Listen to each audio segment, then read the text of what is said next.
Hello guys, स्वागत है आपका अपने YouTube channel learn with Aarti ma'am में।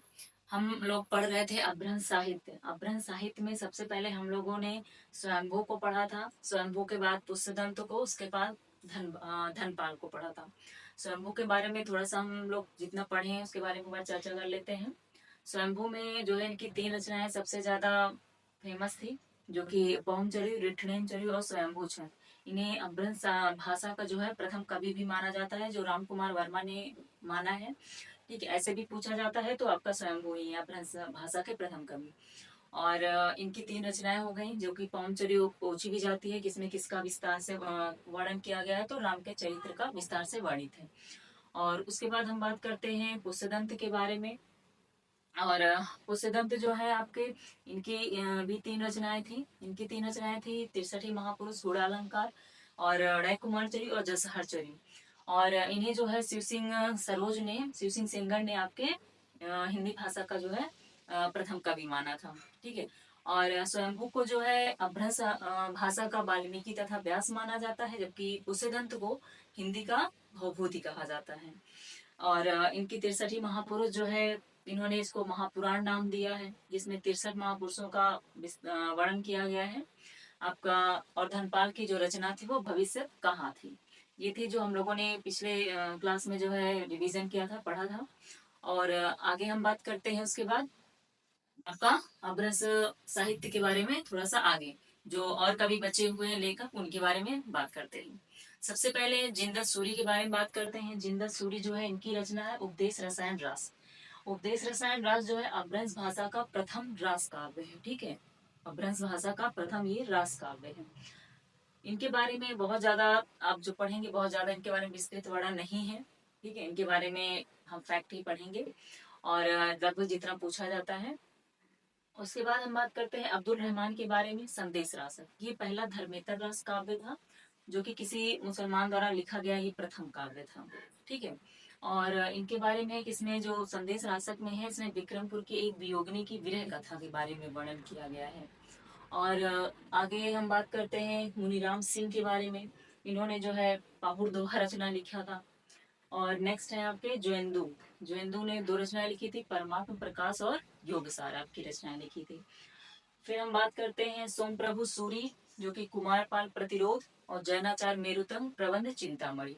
ठीक है, मुनिराम सिंह ने पाहुड़ दोहा और आपके जोएंदू ने परमात्म प्रकाश योग सार, सोम प्रभु सूरी कुमारपाल प्रतिरोध और आपका जैनाचार्य मेरुतम प्रबंध चिंतामणि, ये लेखक है, उनकी रचनाएं जो है आप जरूर याद रखिएगा।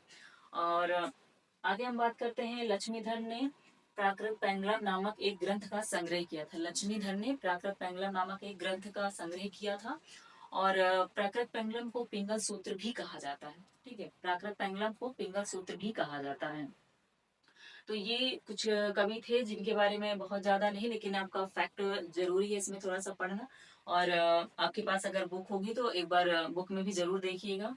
ठीक है, बाकी जितना लिखवाया है ये इम्पोर्टेंट ही है आपके लिए। आगे हम बात करते हैं इसमें रामचंद्र शुक्ल के बारे में।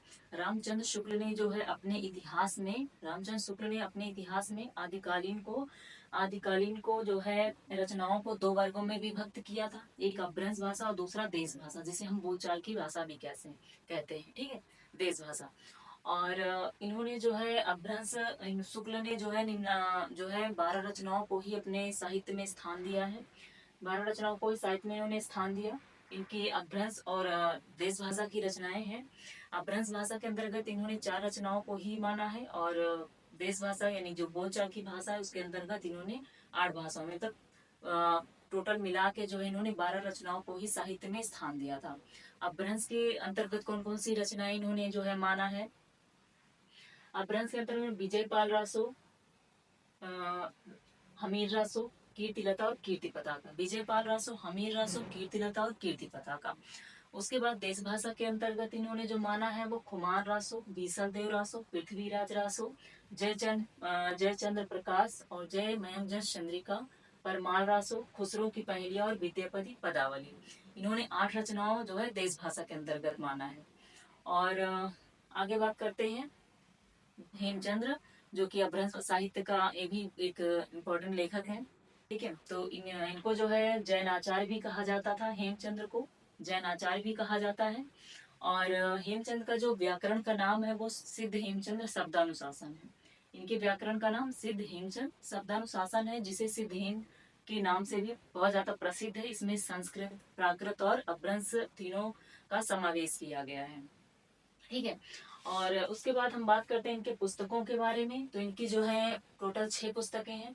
कुमारपाल चरित, योग शास्त्र, प्राकृत व्याकरण, छंदोनुशासन, देसी नाममाला कोश और द्वैश्रय काव्य। ठीक है। ये इनकी 6 रचनाएं हो गई। और हेमचंद को प्राकृत का पाणिनि भी कहा जाता था। हेमचंद को प्राकृत का पाणिनि भी कहा जाता है। तो ये कुछ रचनाएं हैं, जो है लेखक हैं उनकी रचनाएं हैं। तो थोड़ा सा आप इनको भी माइंड में रखिएगा। ठीक है। और जबकि इनको कहा जाता है, हेमचंद को प्राकृत का पाणिनि, स्वयंभू को जो है अपभ्रंश भाषा का वाल्मीकि तथा व्यास कहा जाता है, पुष्पदंत को हिंदी का भवभूति कहा जाता है। तो कुछ जो इम्पोर्टेंट फैक्ट है वो जरूर रखिए माइंड में, और जितने भी लेखक हैं उनकी रचनाएं जरूर रखिएगा। उस रचनाओं से संबंधित कुछ पॉइंट भी हैं, तो उसको भी जरूर रखिए कि पूछा जाता है पेपर में। ठीक है। और जो है चैनल को अगर आपने सब्सक्राइब नहीं किया तो जरूर सब्सक्राइब कर लें, और जितना ज़्यादा से ज़्यादा हो सके आप शेयर करें। Okay guys, thank you.